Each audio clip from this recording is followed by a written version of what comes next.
버니올라 시청자 여러분 안녕하세요. 오늘은 국내외 증시와 경제 흐름을 중심으로 그 얘기를 풀어가 보겠는데요. 김학균 신용증권 센터장님 모셨습니다. 안녕하세요. 네, 안녕하십니까? 예.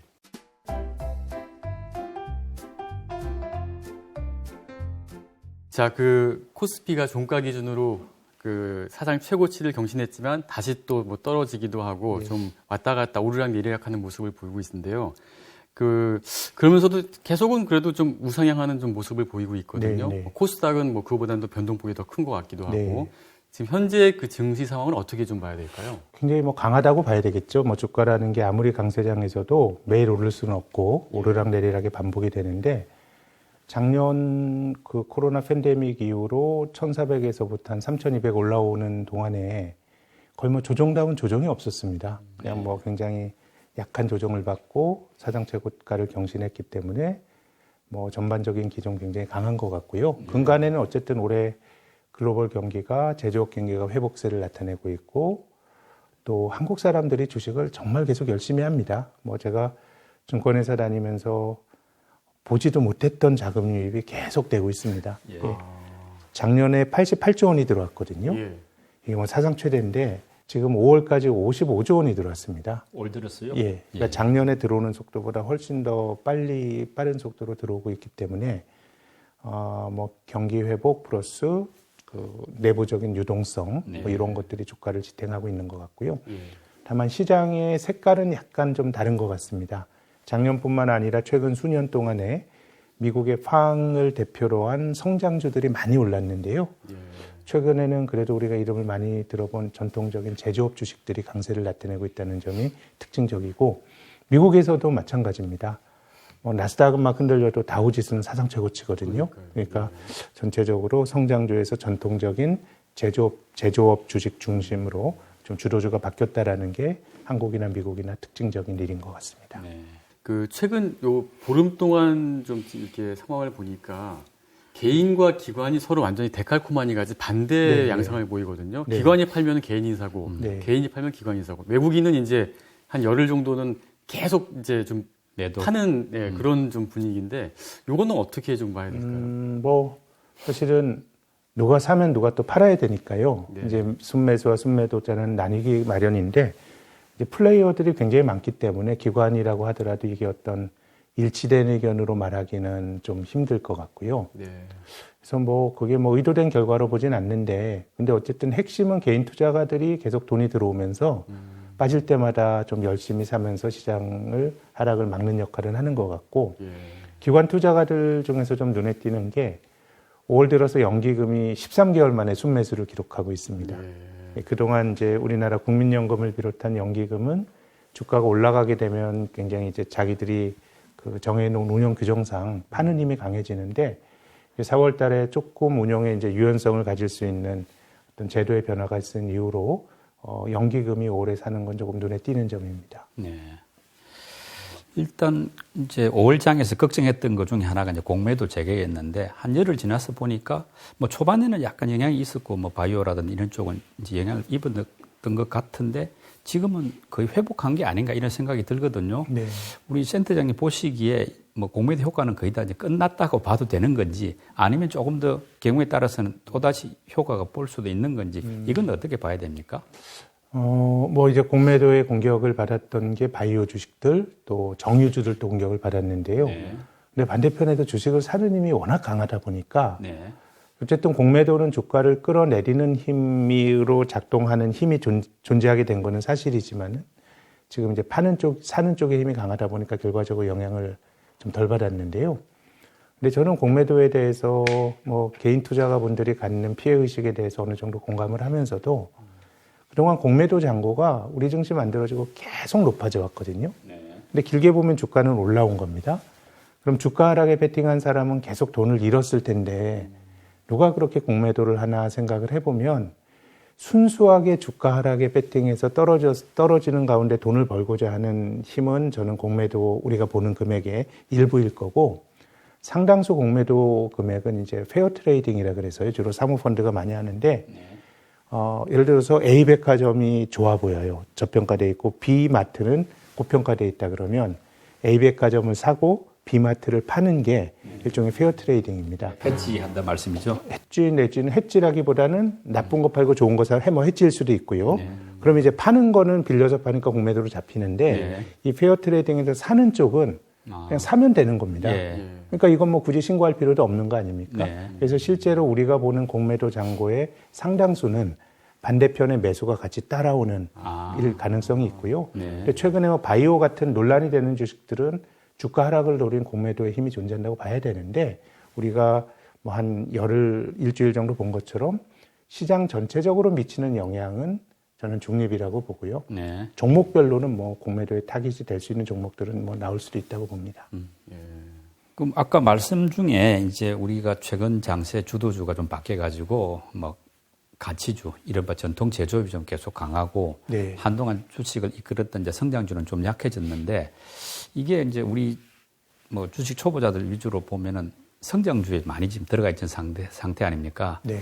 근데 지금 저 대개 보면은 이런 장이 즉 가치주가 주도하는 장이 상당 기간 지속될 건가 아니면 조금 흐름의 변화가 올 것인가 이게 좀 기대들이 많은데 어떻게 봐야 됩니까? 어느 상황 변화 좀 올까요? 저는 올해 뭐 이제 한 7달, 8달 남았는데요. 네. 올해는 계속 가치주가 좀 이길 확률이 높다고 봅니다. 그래서 이제 경기 사이클과 그러니까 경기가 나쁠 때 성장주가 됩니다. 네. 이게 왜 그러냐면요. 경기가 나쁘다 그러면 웬만한 산업이나 기업은 돈을 벌기가 어렵습니다. 당연히 경기가 나쁘니까 그렇겠죠. 그래서 경기가 나쁠 때는 사람들이 성장에 대한 기대가 투영이 될 수 있는 쪽. 네. 당장 돈을 못 벌더라도 이 회사의 비즈니스 모델이 괜찮아. 그럼 그런 주식 쪽으로 돈이 가는 겁니다. 그래서 어떻게 보면 그 경기가 나쁠 때는 성장이라고 하는 가치가 예. 매우 희소하니까 거기서 일부 기업이 돈을 많이 버는 기업은 그 계속 비싸지고 아니면 바이오처럼 당장 돈은 못 벌더라도 개념으로서 사람들이 성장에 대한 기대가 투영이 될 수 있는 것들은 많이 올라가는데요.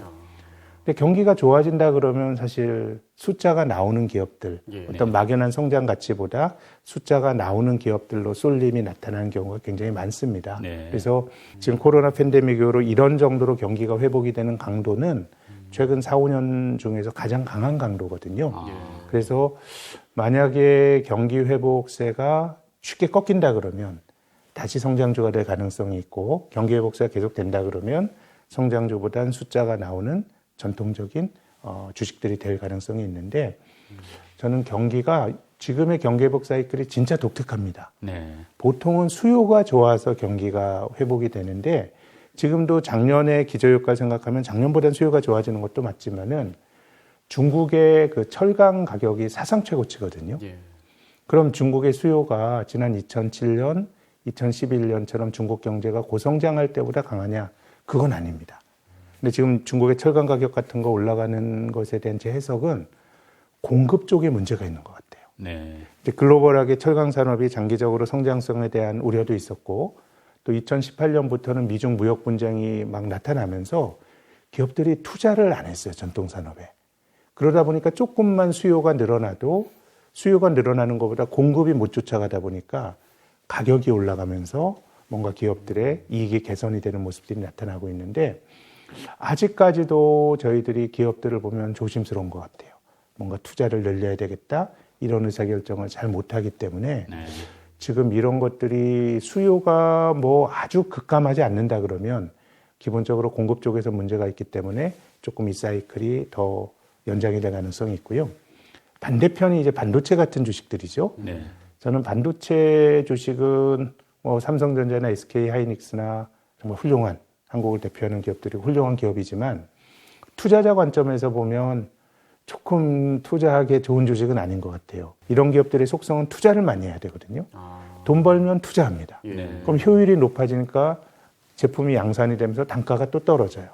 그럼 기업들의 또 수익이 나빠집니다. 네. 이런 사이클의 반복이거든요.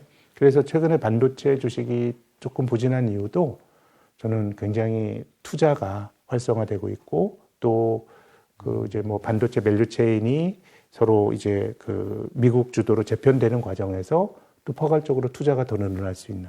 예를 들면은 우리 입장에서 삼성전자가 한국에 투자하는 게 좋겠죠. 우리 한국에 기반에 있는 기업이니까 한국 투자 아주 포기할 수도 없고 또 미국의 압박에서 또 미국에 또 투자할 수 있는 또 기회도 있다 보니까 전체적으로 전통 제조업 주식들은 조금 공급이 원활치 않은 것 같고 또 지금까지 잘 나갔던 회사들은 조금 투자 또 잠재적인 투자에 대한 우려들이 존재해서 저는 이런 흐름이 조금 더 적어도 연내는 이어질 걸로 보고 있습니다. 근데 방금 말씀하신 반도체 같은 경우에는 네. 그 빅사이클이다, 슈퍼사이클이다 해서 과거 생각을 하면서 네. 더 많이 오를 것이다라고 이제 많이들 예상을 하지 않습니까? 네. 그런데 이제 투자에 대한 우려 때문에 주가는 더 이상 안 오르고 있다. 좀 힘을 갖다 못 받고 있다. 이렇게 분석을 하셨는데. 빅사이클이라는 주장이 맞다고 봅니다. 빅사이클은 이제 수요 측면에서 보면은 이거야말로 계속 늘어나는 수요인 건 맞는데 예. 근데 우리가 2, 3년 전에도 반도체 빅사이클이라는 얘기가 있었어요. 예. 2018년에도. 근데 이제 SK 하이닉스처럼 반도체만 만드는 회사는 2019년에 2018년보다 당기순이익이 70%나 줄어들었거든요. 근데 역시 또 지금 다시 이익을 내고 하기 때문에 예. 결국 길게 보면은 이 주식을 장기간 가지고 가면 좋을 수가 있는 건데 중간중간에 이익의 변동성도 크고 주가의 변동성도 크고 네. 예. 투자 열심히 하는 기업들의 내재된 속성이 그렇고요. 예를 들면 뭐 음식료나 과자 만드는 회사 이런 것들은 비교적 안정적인 회사는 올라갈 때도 덜 오르지만은 상대적으로 주가의 변동성도 좀 적고 그런 기업들은 또 배당 같은 거 따박따박 받게 될 경우에는 또 그런 컨셉으로 투자할 수 있는데 그래서 신산업 주식이라고 하는 거는 조금 이제 주가의 변동성은 매우 큰 것 같습니다. 네. 네. 그러면은 이제 반도체는 워낙 투자 부담이 있어서 좀 주가를 현재로는 못 가게 하고 있다 이렇게 보셨는데 자동차 같은 경우는 어떨까요? 여기도 전기차에 대한 기대감이 지금 네. 들어와 있지 않습니까? 네. 네. 이건 올해 어떨까요? 하반기쯤에는. 근데 뭐 전기차 테슬라 주가가 900불 갔다가 지금 뭐 600불대 초반까지 떨어졌거든요. 네. 그러니까 이거는 뭐 다 같이 하는데 이것이 어느 기업이 위너가 될지에 대해서는 좀 뭐 여전히 불확실성이 있는 것 같고 많은 회사들이 그렇게 하니까요. 근데 그 한국의 자동차 회사들 주가가 좋았던 거는 제 생각에는 전기차에 대한 뭐 수소나 이런 아젠다를 끌고 간 것도 있습니다만은 전통적인 그 내연기관 자동차가 잘 팔렸어요. 작년에 안 좋아서. 네. 이제 그런 거다 보니까 이제 그걸로 좋아지는 실적에 대해서 얼마나 지속성에 대해서 투자자들이 점수를 줄 거냐에 대한 고민이 있는 것 같고 다만 제가 꼭 드리고 싶은 말씀은요. 아마 처음에 동학개미 처음 투자하시는 분들이 나는 다 모르겠고 한국에서 제일 좋은 삼성전자 사서 그냥 들고 갈 거야 예. 라는 마음을 먹으셨던 분들도 계실 거예요. 예. 근데 작년 가을까지만 하더라도 삼성전자 들고 있는 사람들 약간 바보 취급 받았거든요. 뭐 언택트 주식 다 올라가는데. 예. 그래서 제가 드리고 싶은 말씀은 이 투자 시계가 그때그때 유행주들을 쫓아다닐 수가 없어요. 본질적으로 알 수가 없어요. 예. 많이 올라가면 더 좋아 보이는 거거든요. 그럼 삼성전자 주식이야말로 무거운 주식이고 오랫동안 들고 있었던 사람이 보답을 받았던 주식이거든요. 네. 그럼 투자자들이 해야 될 거는 물론 주가를 안 볼 수가 없죠. 주가가 떨어지면 이 회사가 무슨 일이 있는 거 아닌지 봐야 되지만은 이 벤자민 그레이엄이라는 사람이 그 주식시장은 미스터 마켓은 조울증 환자 같다 그랬어요. 네. 어떨 때는 조증 환자처럼 올라가다가 어떨 때 우울증 환자처럼 그러니까 주가를 보면 사람이 우울증에 빠지는 거고 네. 내가 샀던 이유 뭐 이런 것들을 쭉 보신다 그러면 뭐 삼성전자를 애초에 사셨던 그런 그 마음가짐이라 그러면 투자라고 뭐 그런 것도 가져가는 것이지 가장 좋을 때 뭐 그 스타일로 바꾸고 이러기는 기본적으로 좀 어려운 거 아닌가 저는 그런 생각이 듭니다. 예. 좀 너무 호흡을 짧게 가져가면 맞출 수가 없어요. 투자는요. 예. 올라가는 게 본질적으로 좋아 보이게 되니까요. 네. 그럼 아까 제 말씀 이제 자동차 관련주가 올 하반기쯤에 어떨까 이게 궁금했는데. 저는 이제는 전기차와 관련해서 어떤 비전을 보이느냐에 따라서 예. 이제 주가가 좀 결정이 될 것 같고 지금은 저는 뭐 현대차는 지배구조가 바뀌면서 시장이 굉장히 좋게 평가한 측면이 한 축이 있고요. 예. 또 두 번째는 뭐 수소라든가 이런 것들에 대해서 굉장히 선제적으로 아젠다를 주도한 측면도 있는데 여기에 대해서 이제 주가가 오른 상황에서 뭔가 더 플러스를 주기에는 조금 뭐 막연하고 네. 근데 아까 말씀드린 것처럼 숫자가 예. 내연차 잘 팔아서 좋았는데 이제 뭐 한국의 현대차뿐만 아니라 모든 이제 전통적인 내연 회사들은 다음 세대 자동차에 대해서 어떤 비전을 보여주느냐가 중요한 것 같은데 전 지금까지 뭐 현대 기아차가 올라온 거는 그런 비전이라기보다는 전통적인 비즈니스 모델에서 돈을 벌었기 때문에 주가가 뭐 그거를 잘 반영했다고 봅니다.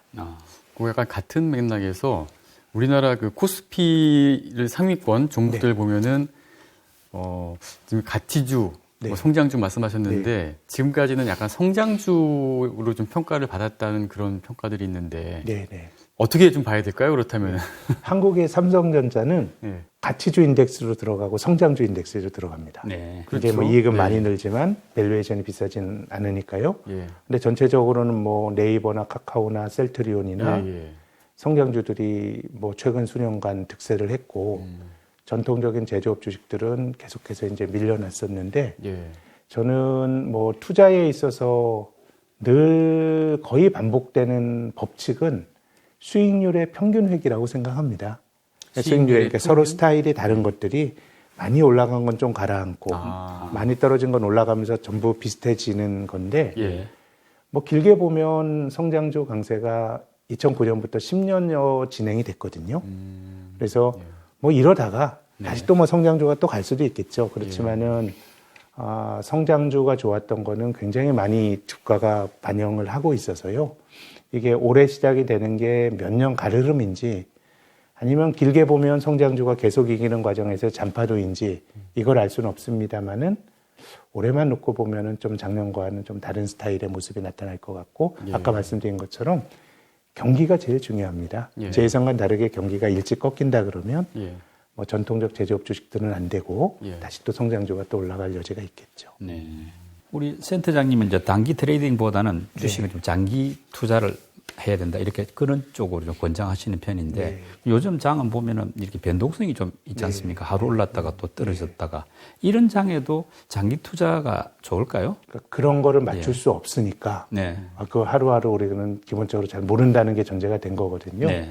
우리가 많은 걸 안다 그러면은 그 시점에 계속 좋은 걸 사서 좋은 가격에 팔고 낮은 가격에 사면 되는데 제가 말씀드린 것처럼 이 미스터 마켓의 조울증을 우리가 알 수가 없어요. 그래서 내가 뭐 예를 들면은 사람이라는 마음이 다 똑같지 않습니까? 내가 가장 좋은 주식이라 그래 삼성전자 샀는데 다른 건 다 올라가고 내 주식은 올해 고점에 산 분은 뭐 한 10% 정도 빠져 있으면 마음이 안 좋잖아요. 그건 어쩔 수가 없는데 그렇다고 그걸 이기는 것도 투자고 또 나쁜 가격에 안 파는 것도 투자고. 그래서 저는 뭐 조금 걱정이 되는 거는 작년 1년 동안이 정말 우리 증시 만들어지고 전 제일 좋은 장이었던 것 같아요.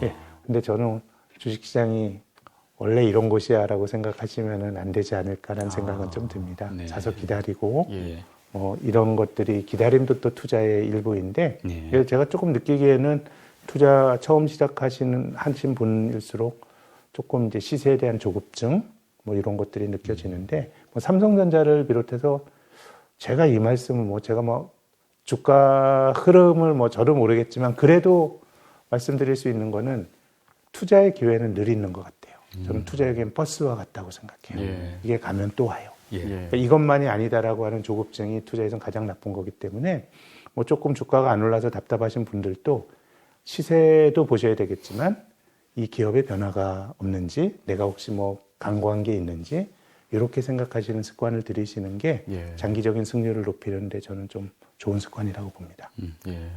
국내 이제 소확개미들이 미국 주식에 많이 투자를 하는데 그 중에서도 특히 이제 나스닥에 많이 좀 투자를 해왔는데 최근 흐름을 보면은 나스닥은 좀 변동성도 크고 좀 이렇게 별로 힘을 갖다 못 받고 있는데 상대적으로 다우라든가 S&P 500은 계속 이제 사상 최고치 경신하면서 쭉 가고 있거든요. 이 현상은 좀 어떻게 좀 설명할 수 있을까요? 그러니까 뭐 투자를 시작할 때는 가장 인기 있는 쪽에 가게 되거든요. 뭐 지금 뭐 한국 사람들의 해외 투자가 본격화된 게 2017년인데 그때부터 가장 좋았던 거는 팡과 테슬라로 대표되는 미국의 기술주들이거든요. 그래서 뭐 오랜 부진하지만 뭐 그렇게 투자하신 분들이 전체적으로 보면 나쁘시지 않았을 것 같습니다.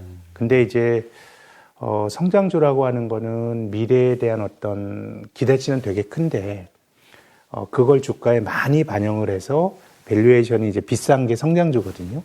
아마존의 PER은 뭐 한 100배 정도가 되지 않습니까? 그게 성장주인데 저는 모르겠어요. 너무 구닥다리 생각인지 모르겠는데 사람이 미래에 대해서 알 수 있다고 생각하면 안 된다고 봅니다. 네. 예를 들어서 우리가 닷컴 버블 때 미래를 전망했을 때는 뭐 우리가 메일도 손편지 안 쓰고 이메일로 쓰고 쇼핑도 컴퓨터에서 하는 세상 꿈꿨지 않습니까? 근데 그 판단은 맞았죠. 그런 세상이 열렸지만은 그 열렸을 때 그 기업이 그 열린 세상의 주역이었냐? 그럼 그건 아니거든요. 닷컴 버블에 있었던 기업들은 뭐 다 망하고 새로운 기업들이 이제 그 또 주역이 됐기 때문에 뭐 성장주 투자가 뭐 나쁘다, 가치주 투자가 좋다, 뭐 이런 말씀 드리고 싶은 건 아니고 성장주 자체는 굉장히 주가의 변동성이 크기 때문에 내 자산을 그쪽에만 다 넣으면 요즘 얼마나 밤마다 또 스트레스 많이 받으시겠어요. 근데 그것도 투자에 들어가는 비용이거든요. 예. 그래서 조금 뭐 성장주가 나쁘다 이거 그렇게 말할 수는 없는데 조금 분산의 중요성을 말씀드리고 싶어요.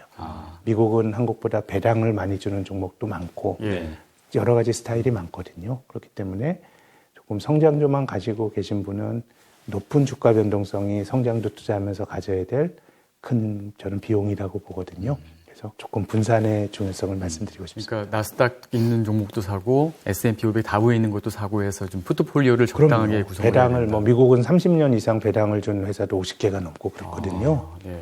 그래서 미국의 배당주 한 서너 개 잘 조합을 하면 월세 받는 것처럼 매월 배당을 받을 수도 있어요. 네. 147, 10월 주는 배당주도 있고 하기 때문에 저는 뭐 한 스타일이 뭐 성장주가 나쁘다, 배당주가 좋다 이런 건 아니고요.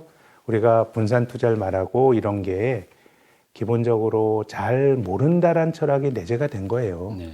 우리가 다 알면 왜 분산 투자하겠습니까? 좋은 가격에 좋은 주식 한꺼번에 사면 되는데 이제 그렇게 하게 되면 실수가 있을 수 있고 여러 가지로 우리가 생각하지 못한 일도 생길 수 있기 때문에 그래서 저는 뭐 해외 투자하시는 거 굉장히 좋은 일이라고 봅니다.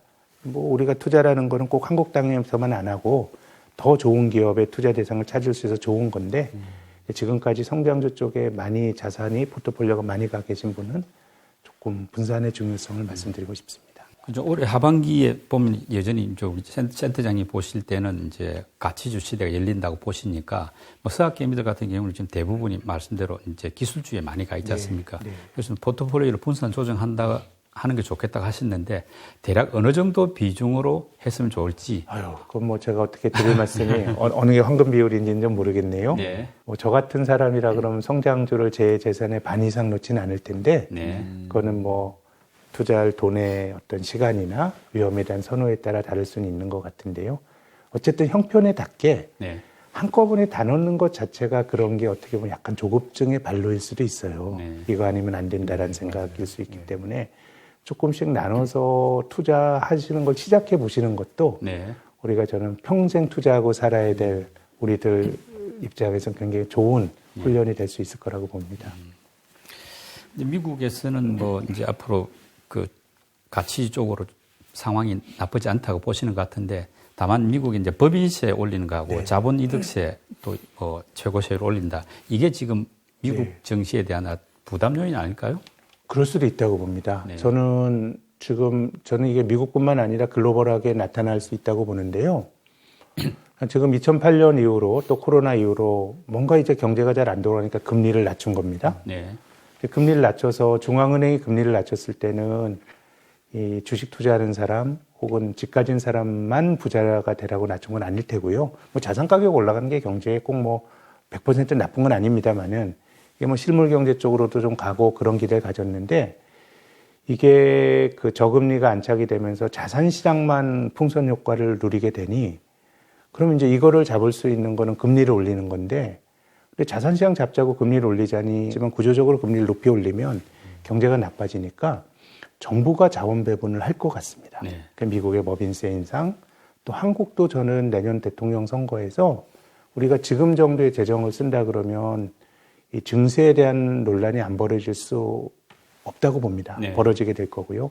우리도 알게 모르게 자산소득에 대한 과세가 강화되고 있지 않습니까? 네. 부동산이나 주식이나. 그래서 제 생각에는 금리가 올라가서 주식이 조정을 받기보다는 어떤 증세, 주주들이 가졌던 몫을 정부가 가져가는 게 한 3, 4년 생각해 보면은 리스크인데 미국이 가장 앞장설 가능성이 있고 하기 때문에 이건 미국뿐만 아니라 근데 저는 전 세계 주식 투자자들이 생각해야 될 위험한 포인트라고 봅니다. 이제 정세 때문에 이제 미국의 부자들은 그 ETF로 많이 간다고 하더라고요. 최근에 기사를 보니까. 근데 ETF 투자도 뭐 하나의 이제 트렌드로 자리를 잡은 셈인데 네. 국내 ETF 투자하고 미국 ETF 투자하고 비교해 보면 장단점은 어떤가요? 우리 센터장님 보시기에. 장기적으로 보면 미국 주식의 성과가 제일 좋았습니다. 네. 네, 미국 주식의 성과가 아주 좋았습니다. 미국은 기업들이 너무 그 주주들을 우대해서 버는 것보다 당기순이익보다 자사주 매입이나 배당을 더 많이 주기도 하거든요. 네. 그래서 뭐 너무 그러니까 이게 미국식 자본주의에 대한 반감이나 비판도 있지만 주주 노릇하기에는 저는 미국이 굉장히 대접받고 주주 노릇을 할 수 있는 시장인 것 같습니다. 네. 그래서 저는 뭐 그때 다르지만 아주 길게 보면 미국 ETF는 미국 시장 자체에 투자하는 거니까요. 네. 뭐 S&P 500을 추종하는 ETF, 뭐 나스닥을 추종하는 ETF 같은 경우는 장기적으로 보시면 저는 뭐 나쁘지 않은 선택이라고 봅니다. 국내 ETF는 말씀을 안 하시는 거는. 뭐 굳이 뭐 하나를 한다 그러면 예. 뭐 국내에 있는 자산이 있고 있다 그러면 제 생각에는 뭐 미국의 성과가 다른 어느 나라보다 좋았으니까요. 예. 네. 그 상대적으로 근데 중국에 투자하셨던 분들, 중국 증시에 투자하셨던 분들은 올해 굉장히 좀 수익률이 별로 안 좋거든요. 올해뿐만 아니라 장기적으로 그렇죠. 좀 왜 그런 것 같아요?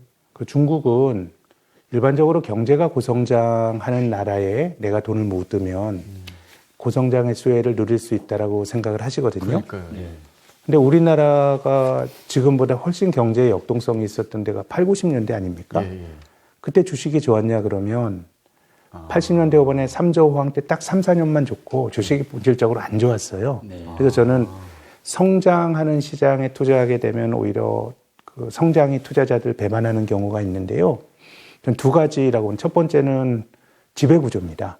경제가 고성장하면 기업이 돈 벌 확률이 높죠. 네. 근데 주식은 기업이 번 돈이 주주들에게 잘 흘러와야 돼요. 네. 근데 우리나라만 하더라도 88, 90년대 분식회계 뭐 이런 게 있었고 그렇죠. 예. 지금 중국도 그 굉장히 권위주의적으로 바뀌면서 알리바바 그룹이나 이런 거에 대한 공격을 보면 이게 우리가 하는 거버넌스랑 다르니까 네. 거버넌스 리스크 하나가 있고요. 예. 또 두 번째는 고질적인 수급 불균형이 존재합니다. 이게 뭐냐면 주식도 수요와 공급에 따라 수요가 많으면 주식 사는 돈이 많으면 가격이 올라가고요. 그렇죠. 예. 공급이 많으면 떨어집니다. 예. 그럼 주식에 있어서 공급은 뭐냐면 주식 그 자체가 공급입니다. 그 경제가 고성장하면 기업들이 돈 벌 기회가 많으니까 투자도 많이 하거든요. 네. 그러니까 주식 시장을 통해서 자꾸 자금 조달을 해요. IPO를 하고 기존 기업이 증자를 하고. 네. 그럼 주식을 살 수 있는 돈이 그대로라고 생각을 하면 예. 기업이 끊임없이 자금 조달해서 공급이 주식시장에 공급이 되면 가격은 떨어질 수밖에 없는 거거든요. 역설적으로 주식시장이 기업들에게 자금을 몰아주는 역할을 하지만 투자하는 사람들에게는 공급 과잉으로 떨어지는 거고 예. 어느 정도 성장이 둔화가 되면은 미국처럼 뭐 주식시장을 통해서 자금 조달하는 게 아니라 있는 돈을 더 들여서 막 배당이나 그 자사주 매입을 하니까 네. 너무 고성장하는 나라 주식시장에 투자를 해서 돈을 번다라고 생각하면 오산이고요. 예. 우리가 2007년 2001개 3점 가 있는데 중국 상해 종합주가지수는 6,100이었습니다. 네. 근데 지금 10수년 지나서 3,400이니까 예, 예. 우리 90년대랑 똑같다고 봅니다. 센터장 입장에서 이런 투자의 어떤 포트폴리오를 좀 짜본다면 한 40%는 를 사고 싶고요. 네. 20%는 나머지 20%는 또